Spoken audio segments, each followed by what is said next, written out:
आदेश आदेश में एकतानाथ गुरु योगी तुलसीनाथ जी बापू श्री शनिदेव मंदिर भवनाथ तलेटी गिरनार जूनागढ़ गुजरात। अष्टावक्र जी और जनकराज का जो संवाद चल रहा है, तो दृश्य स्वप्न है, दृष्टा सत्य है, इस बात पर बात हो रही है। तो हम ये जो भी कुछ देख रहे हैं वो एक स्वप्न ही है। सत्य क्या है? एकमात्र परमात्मा, वही दृष्टा है, वही देख रहा है, वही कर रहा है, वही बोल रहा है, और कुछ इस जगत में है ही नहीं। पूरी सृष्टि की जो रचना की है, तो उसकी हर रचना में उनकी मौजूदगी है, और वही वो है, और कुछ है नहीं। तो हम जो कुछ भी दृश्य देख रहे हैं वो एक स्वप्नवत है और दृष्टा सत्य है। तो आज जनकराज ने जो जवाब दिया है, जो उत्तर दिया है अपने गुरु जी को, अष्टावक्र जी भी आज गर्वित हो रहे हैं, गदगद हो रहे हैं। ऐसे गुरु मिलना तो संभव हो जाता है, अष्टावक्र जी जैसे गुरु मिलना संभव हो जाता है, लेकिन जनकराज जैसे शिष्य मिलना वे बड़ी दुर्लभ बात है। तो आज उन्हें ऐसा शिष्य मिला है, ऐसा शिष्य पाकर आज अष्टावक्र जी भी धन्य हो गए। एक सच्चे सदगुरु को पाकर एक शिष्य तो धन्य होता ही है, लेकिन ऐसे शिष्य पाकर एक सदगुरु भी धन्य हो जाते हैं। तो अब अष्टावक्र जी क्या कहते हैं, आगे देखते हैं कि अष्टावक्र जी ने कहा, कुछ सोचता है, कुछ त्यागता है, कुछ ग्रहण करता है। जब वह दुखी और सुखी होता है तब बंध है। बंध की ठीक ठीक परिभाषा हो जाए तो मोक्ष की भी परिभाषा हो जाती है, क्योंकि जो बंध नहीं है वही मोक्ष है। तो जहां बंधन नहीं है वही मुक्ति है। तो ये बंधन कोई ईश्वर ने नहीं दिया है, बांध के तो भेजा नहीं है कि नीचे जाके तुम बंध जाओ, जन्म लेकर बंध जाओ। ये बंधन हमारा बांधा हुआ है ना, तो हमें इससे मुक्त होना है। ऐसा नहीं कि हमारी सारी शक्तियां अंदर सोई हुई है, वो सब जागृत है, सोए हुए हम है, देख नहीं पाते, एहसास नहीं कर पाते, महसूस नहीं कर पाते। उस शक्ति को, उस पूंजी को बिना देखे ही मृत्यु हो जाती है। तब तक पता नहीं चलता कि हमारे ही भीतर क्या था। पूरा परमात्मा उतरा हुआ है हमारे भीतर, पर कुछ मालूम ही नहीं। तो जो बंद है वो अगर छूट जाए, टूट जाए, वही है मुक्ति। और जहां बंधन हो वहां मुक्ति कैसी? तो बंध की ठीक ठीक परिभाषा हो जाए तो मोक्ष की भी परिभाषा हो जाती है। अगर हम बंधन के बारे में सोचे, उनके बारे में हमें पता तो होना चाहिए ना कि हम बंधे हुए हैं, तो ही हम छूटने का प्रयास करेंगे ना। हमें अगर पता ही नहीं कि हम बंधन में है, तो छूटने का प्रयास कैसे करेंगे?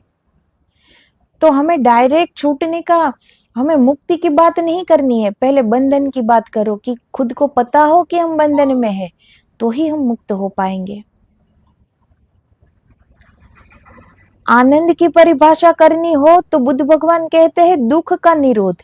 दुख से हम परिचित है, जहां दुख न रह जाएगा वहां आनंद। अंधेरी रात से हम परिचित है, सुबह की परिभाषा करनी हो तो कहना होगा जहां अंधेरा न रह जाए। अब दुख से हम परिचित है, बिल्कुल परिचित है। अगर सुख आए बिना, तो उस सुख का हम वो आनंद नहीं ले पाते। जैसे सबका अनुभव रहा ही होगा कि कुछ सुख होना, तो ऐसे लोग डर जाते हैं कि न जाने क्या पा लिया, कि किसी को पता न चल जाए कि हम इतने सुखी है, हम इतने आनंद में है, वो छुपाने लगता है। तो सुख की परिभाषा हमें पता ही नहीं है कि सुख क्या है, आनंद क्या है, लेकिन दुख का हमें पता है। अगर दुख थोड़ा भी आए ना, तो हम चीख चीख कर कहते हैं सबको कि हम दुखी है, हमें हमें ये प्रॉब्लम है, हम दुखी है। अगर सुख आए ना, तो किसी को नहीं कहते कि हम इतने सुखी हैं, हम इतने आनंदित हैं, हम इतने खुश हैं, वो हम किसी को नहीं कहते। तो सुख की परिभाषा हमें पता ही नहीं है, लेकिन दुख का हमें पता है। इसीलिए हमें जो पता है वही हम दूसरों को कहेंगे ना।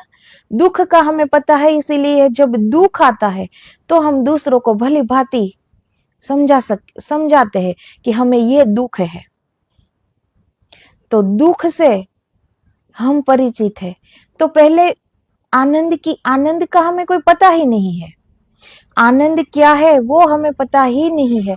तो पहले आनंद की बात न करके अगर हम दुख की बात करें, तो जो दुख में समता आ जाए कि सुख हो या दुख हो, अगर हमारी स्थिति एक रह जाए, जैसे हम आनंदित होते हैं तो चिखते नहीं है कि हम इतने खुश हैं, हम इतने आनंदित हैं, हम किसी को नहीं बताते। वैसे ही अगर हमें दुख आया तो भी हमारी स्थिति वही की वही है, उसे कहते हैं समता। ना सुख से कोई फर्क पड़ता है, ना दुख से कोई फर्क पड़ता है, न सुख में हम आनंदित हुए, न दुख में हम दुखी हुए, एक सी स्थिति। तो ऐसी समता जिसमें आ जाए वही सच्चा योगी है।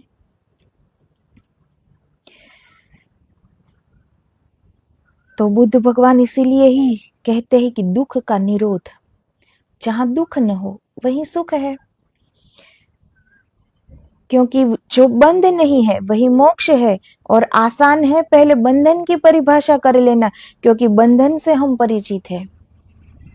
तो हम सब बंधन से, हम सब दुख से परिचित है, इसीलिए पहले उनकी ओर देखना चाहिए। और जब वो न रहे तो वही है सुख, वही है मोक्ष, वही है मुक्ति, कि जहां बंधन न रह जाए। कि देखा तुमने, कभी किसी को विस्मरण करना हो तो विस्मरण करना मुश्किल हो जाता है। ऐसे हजारों लोग आते हैं जीवन में और भूल जाते हैं, लेकिन किसी को विस्मरण करना हो फिर कठिनाई हो जाती है, क्योंकि विस्मरण करने में तो स्मरण करना पड़ता है, स्मरण से तो उल्टी प्रक्रिया शुरू हो जाती है। अब जीवन के दर में हजारों लोग आते हैं, हम उनसे बात करते हैं, हजारों लोगों से मिलते हैं, हमारा मिलना हो जाता है, लेकिन अगर उस हजारों में से एक का विस्मरण करना हो, उसे भूलना हो, तो बड़ा कठिन हो जाएगा। क्योंकि भूलने में अगर हमें ये अलग से पता रहेगा कि इस व्यक्ति को भूलना है, तो फिर वही व्यक्ति हमारे दिलो दिमाग पे छाया रहेगा कि इससे भूलना है, इससे भूलना है। तो जो व्यक्ति का नाम, जो व्यक्ति हमारे दिलो दिमाग में घूम रही है, उससे हम कैसे विस्मरण कर पाए फिर। तो जो हम ये अलग से चेष्टा करते हैं ना कि इससे भूलना है, तो हम भूल नहीं पाते और याद आ जाता है, क्योंकि फिर तो हम उसके पीछे पड़ जाते हैं कि इसे भूलना है, इसे भूलना है, इसे याद नहीं करना है। वास्तव में हम उसे ही याद करते होते हैं जिसका विस्मरण करना होता है। इसीलिए हम जो ये सब करते हैं ना, उल्टा करते हैं। हम सुख के पीछे भागते हैं, लेकिन पहले दुख को पहचानना चाहिए कि ये दुख है, उस दुख में समता आ जाए, दुख को हटा दो तो फिर सुख ही है। पहले बंधन को देखो, कहाँ कहाँ बंधन है, मोह के बंधन, माया के बंधन कहाँ कहाँ है। उस बंधन को छोड़ो, प्रेममय हो जाओ, ऐसे ही मुक्त हो जाओगे। अलग से चेष्टा जो करते हैं इसीलिए हो नहीं पाता, अलग से भूलने की किसी को कोशिश की, हो नहीं पाता। वैसे तो हजारों लोग जीवन में आते हैं, लेकिन उसमें से कोई याद नहीं होता, लेकिन उसमें से अगर एक को भूलना हो, फिर वो एक की याद में ही हम दिन रात रहते हैं कि इससे विस्मरण हमें करना है, इससे भूलना है, इससे याद नहीं करना, फिर तो वही का वही याद आएगा। जिसे भूलना हो उसे भूलने की कभी कोशिश मत करना। अगर कोशिश की तो कभी भूल न पाओगे, क्योंकि कोशिश का तो मतलब होगा फिर याद जगा लोगे, फिर कोशिश करेंगे, फिर याद आ जाएगी। भूलना हो तो उपेक्षा, भूलना हो तो ध्यान को कहीं और ले जाना, भुलाने के लिए अगर चेष्टा की तो ध्यान वहीं अटका रहेगा। अब जिसे भूलना है, अगर वो ही ध्यान में, दिलो दिमाग में रहे कि इसे भूलना है, इसे भूलना है, तो नहीं भूल पाएंगे, वो तो और याद आ जाएगा, वो तो फिर याद में ही रहेगा कि इसे भूलना है। लेकिन चेष्टा ही मत करो, अपना ध्यान दूसरी ओर लगा दो, हो गया विस्मरण। तो यह तो ऐसा होगा जैसे कोई अपने घाव में उंगली डालकर खेले और सोचे कि इससे घाव भर जाएगा, इससे तो घाव कभी कभी भी न भरेगा, घाव तो हरा रहेगा। तुम तो रोज घाव को बनाते चले जाओगे, तुम तो जितनी उंगली से खेलोगे घाव के भरने की कोई संभावना न छूटेगी, तुम भूलो। जैसे कोई घाव हो हमारा और उसमें हम उंगली डालते ही रहे, तो क्या वो घाव भरेगा कभी? वो घाव कभी नहीं भरेगा। इसीलिए जिसे हम भूलना चाहते हैं, जिसे हम विस्मरण करना चाहते हैं, अगर एक को हम भूलना चाहते हैं, अलग से चेष्टा करते हैं, कभी ना भुला पाएंगे। इसीलिए हमारा वो ध्यान गहरा होना चाहिए कि परमात्मा से हम एक तार हो सके, अपने दुख को पहचाने, अपने बंधन को पहचाने, अपने मोह को पहचाने, अपनी माया को पहचाने, और उससे अलग रहने की जो हम ये चेष्टा करते हैं ना, इसीलिए उससे अलग हम हो नहीं पाते। लेकिन अगर हमारा जीवन ईश्वरमय हो जाए तो फिर क्या चेष्टा रही, क्या कोशिश रही, कौन सा बंधन रहा, कौन सा मोह रहा? फिर कुछ न बचेगा ईश्वर के सिवा। फिर तो याद में भी वो, दिल में भी वो, हृदय में भी वो, हृदय के तार तार में भी वो, हमारी बात में भी वो, हमारी सोच में भी वो, और अंदर तो वो है ही। तो हमारा ध्यान जितना गहरा होता जाएगा, उतना ही हमारा इस माया से, इस मोह से, इस संसार से विस्मरण होता जाएगा। लेकिन हम इस संसार का ही सोचते रहे, बार बार इस संसार के सुख के पीछे दौड़ते रहे, ये चेष्टा अलग से करते रहे कि ये संसार असार है, इससे छूटना है, तो नहीं छोड़ पाएंगे। फिर तो इस संसार को छोड़ना है, संसार को छोड़ना है, तो संसार ही दिलो दिमाग पे छाया रहेगा, फिर कैसे छूटेगा? इसीलिए छोड़ने की चेष्टा मत करो, अपने अंदर, अपने भीतर उतरो।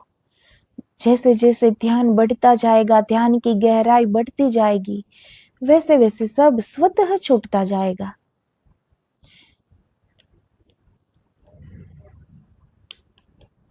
तो यही बात अष्टावक्र जी और जनकराज कर रहे हैं। तुमने देखा, अगर कोई आदमी बहुत बीमार हो तो चिकित्सक कहते हैं पहली जरूरत है नींद। अगर नींद आ जाए तो आधी बीमारी ठीक हो जाए। क्यों? नींद का इतना मूल्य क्या है? क्योंकि नींद ना आए तो बीमार बीमारी को भूल नहीं पाता, वह घाव में उंगली डालकर खेलता है, वह बार बार वही सोचता है कि सिर में दर्द है, सिर में दर्द है, सिर में दर्द है।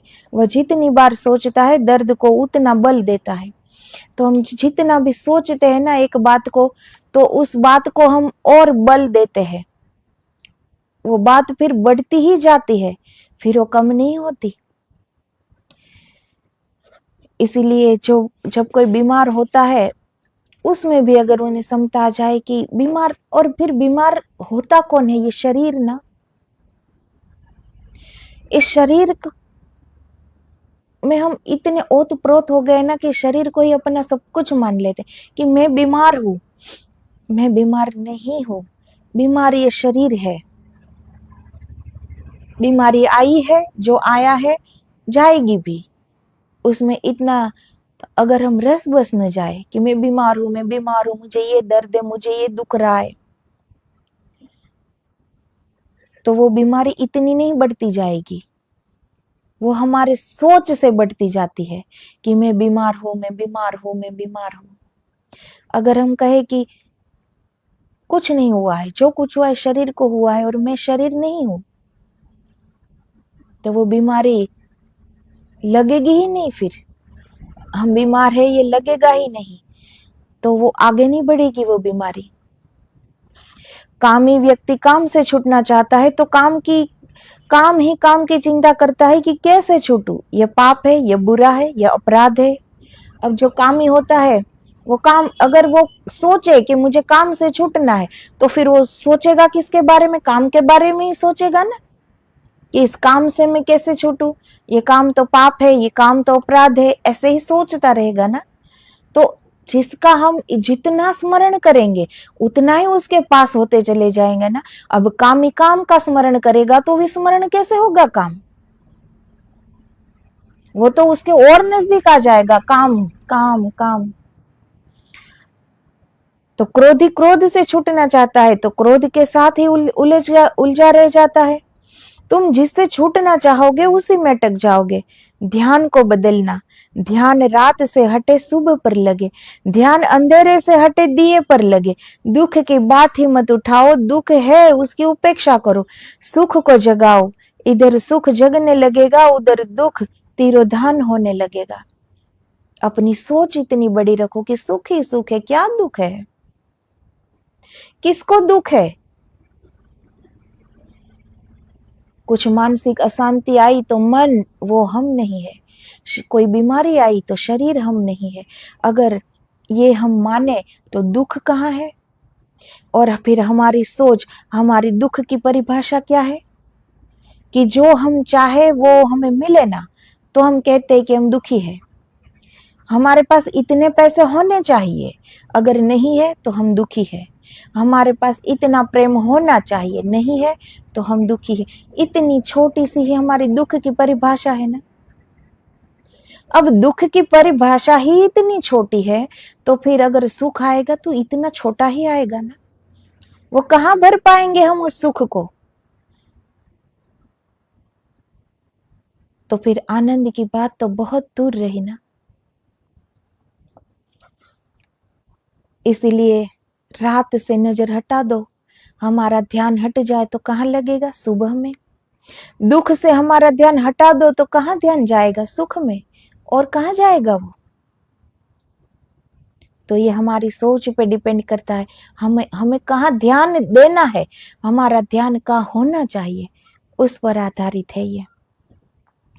तो परिभाषाओं को तुम साधना मत समझना। अनेक लोग परिभाषाओं को साधना मान लेते हैं। परिभाषाएं तो केवल इंगित है, इशारे है, किसी बात को कहने के ढंग है।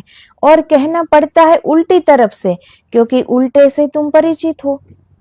अगर उल्टी तरफ से न कहे तो हम दुख से परिचित है, हम सुख से परिचित नहीं है। तो दुख की बात करनी पड़ेगी ना कि दुख को हटाओ। अगर वो हट गया तो सुख ही सुख है। बंधन की बात करो, बंधन हट गया तो फिर मुक्ति ही मुक्ति है। मुक्ति हमारा स्वभाव है, आनंद हमारा स्वभाव है। हम मुक्त होने के लिए ही आए हैं, लेकिन ये हम अपने मन के बंधनों के द्वारा बंध गए हैं। ये कोई ईश्वर ने हमें बंधन नहीं दिए हैं, ये हम स्वयं बंध गए हैं। इसीलिए इस बंधन को स्वयं तोड़ना पड़ेगा। कैसे छूटेगा ये बंधन? अगर हम कहेंगे कि इस बंधन से छूटना है तो फिर बंधन हमारे दिलो दिमाग पर हावी हो जाएगा कि इस बंधन को इस बंधन को छोड़ना है, इस बंधन को छोड़ना है। लेकिन उस बंधन को छोड़ने की चेष्टा मत करो, मुक्ति की ओर आगे बढ़ो, बंधन स्वतः छूट जाएगा। अपना ध्यान अपने भीतर लगाओ, बाहर का ध्यान स्वतः छूट जाएगा, बाहर के बंधन स्वतः छूट जाएंगे। लेकिन हमारा पूरा ध्यान, हमारा पूरा जीवन इस संसार की ओर है, बाहर की तरफ है। अगर वही ध्यान हमारे अंदर की ओर गया, बहुत कुछ प्राप्ति हो सकती है ना। हम अपने आप को जान सकते हैं कि हम कौन है, कहां से आए हैं, हम क्या है। जानते सब है कि आत्मा वही परमात्मा है, लेकिन देखा किसने? जानने से कुछ नहीं होता, प्राप्ति करनी पड़ती है, देखना पड़ता है। उसके लिए हमारे भीतर उतरना पड़ता है, उस आत्मा का परमात्मा से मिलन होते देखना। वही होता है आत्म साक्षात्कार, वही होता है परमेश्वर में विलीन होना, उसमें लीन होना। वरना पता तो पूरे जग को है कि आत्मा ही परमात्मा है, लेकिन ऐसा कौन जी पाया है, ऐसा जीते जी कौन मुक्त हो पाया है? तो ये जीते जी ही घटित हो, ये मुक्ति जीते जी घटित हो, उसे मुक्त होना कहते हैं। मरने के बाद क्या होता है, किसने देखा है, किसने जाना है?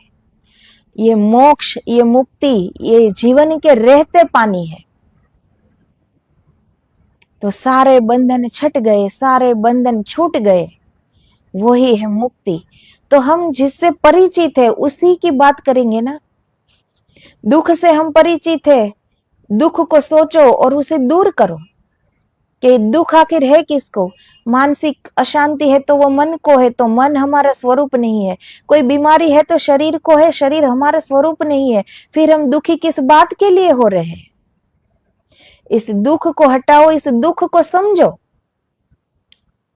अगर वो समझ में आ जाए और वो हटाना आ जाए तो फिर सुख ही सुख है। तो सुख को मत खोजो, पहले दुख को हटाओ, सुख अपने आप आ जाएगा। आनंद को हम बुद्धों की तरफ से तो कह नहीं सकते, क्योंकि उसके लिए फिर कोई भाषा नहीं है। बुद्धों की कोई भाषा नहीं है, वहां तो मौन भाषा है। आनंद को कहना हो तो अबुद्धों की तरफ से कहना पड़ेगा। अबुद्धों को आनंद का कोई पता नहीं है।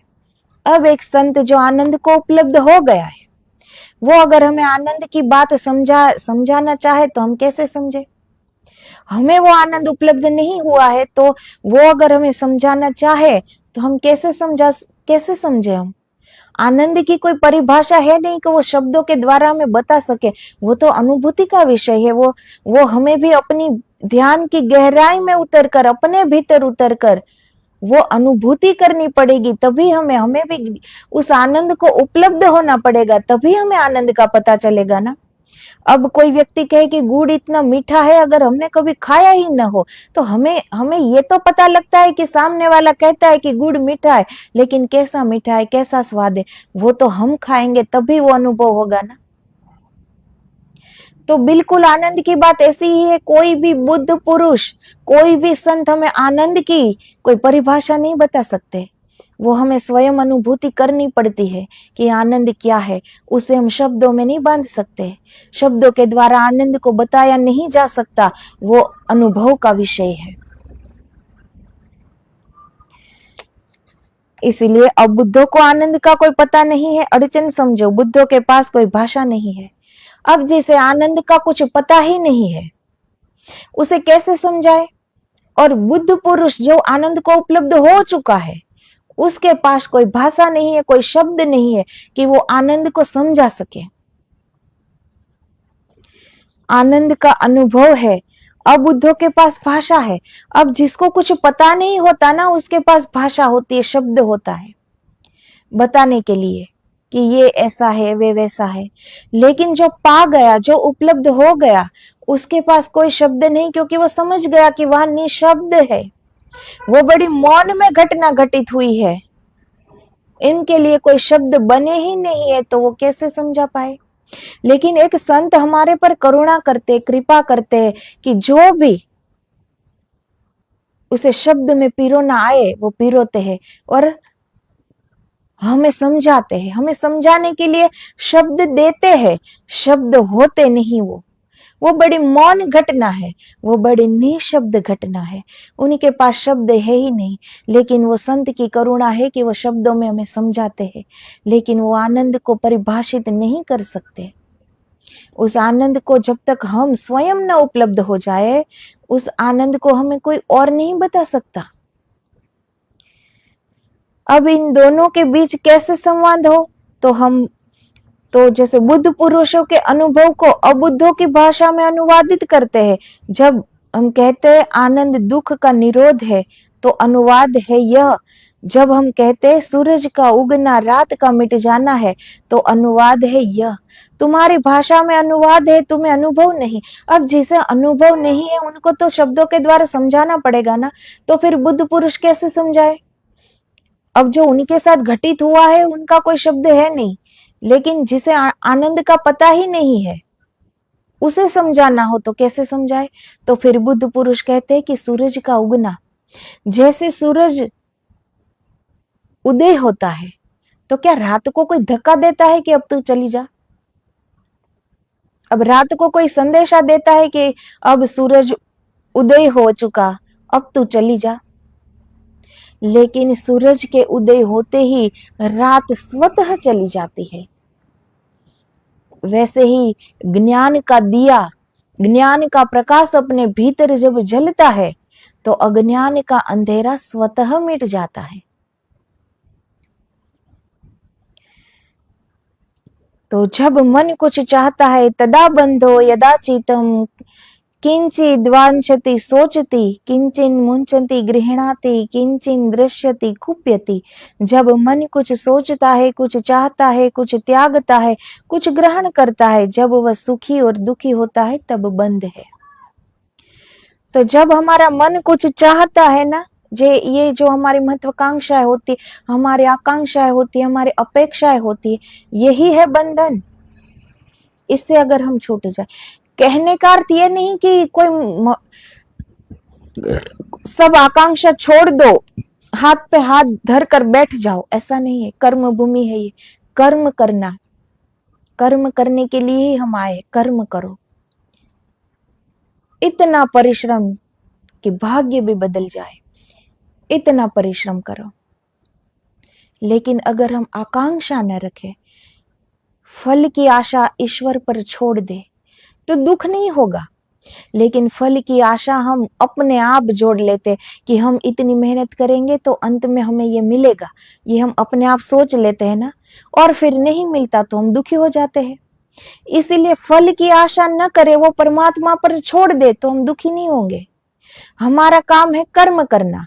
अब आगे क्या होता है वो परमात्मा के हाथ में है। अगर हम परमात्मा के साक्षी में सब करें, उनकी साक्षी में जिए कि वो देख रहे हैं, वो सुन रहे हैं, हम क्या कर रहे हैं, सब कुछ वो देख रहे हैं, तो किसी की मेहनत अफल नहीं जाती। अगर कुछ भी न मिला तो अनुभव से भर जाओगे। कोई भी कार्य करते अनुभव तो मिलेगा ही ना। कहीं भी हम जाए, मंजिल मिले ना मिले, रास्तों का अनुभव तो मिलेगा ना। तो खाली तो कोई रहता नहीं है। लेकिन हमारी परिभाषा इतनी हो गई है कि ये काम के बदले हमें ये मिलना चाहिए, और अगर न मिले तो हम दुखी हो जाते हैं। तो अगर हम ये सोचे तो कि ये काम हम करते, ये काम हम करें बड़ी निष्ठा से, बड़ी नीति से, बड़ी मेहनत से, फिर जो कुछ भी दे परमात्मा उसमें हम राजी, तो दुख नहीं होगा। तो अपनी सोच के दायरे को बढ़ाना चाहिए, वरना फिर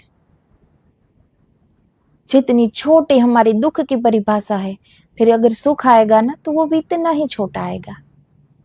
इसलिए अपनी सोच के दायरे को बढ़ाओ, अपने हृदय को विशाल करो और सुख से भर जाओ, आनंद से भर जाओ। क्या है इस जगत में? उस परमात्मा ने ये बड़ी सुंदर सृष्टि रचाई है, लेकिन हम उस परमात्मा को भूल गए हैं।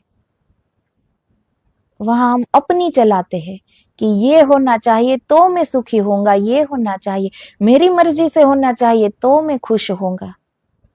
अब परमात्मा की सृष्टि में जहां चारों ओर उन्हीं की सत्ता है, उसमें हम अपनी चलाते हैं तो कैसे मेल खाएगा? फिर तो दुख ही मिलेगा ना। लेकिन अगर हम समर्पित हो जाए तो, कि अब जैसा तू चलाए, तेरी उंगली थाम ली, जहां तू ले जाए, जो भी तू दे, तेरी रजा में हम राजी, तो वही है खुशी। तो आगे अष्टावक्र जी क्या कहते हैं कल के वीडियो में देखेंगे। आज बस इतना ही। तो जय गुरुदेव, आदेश आदेश, जय गिरनारी।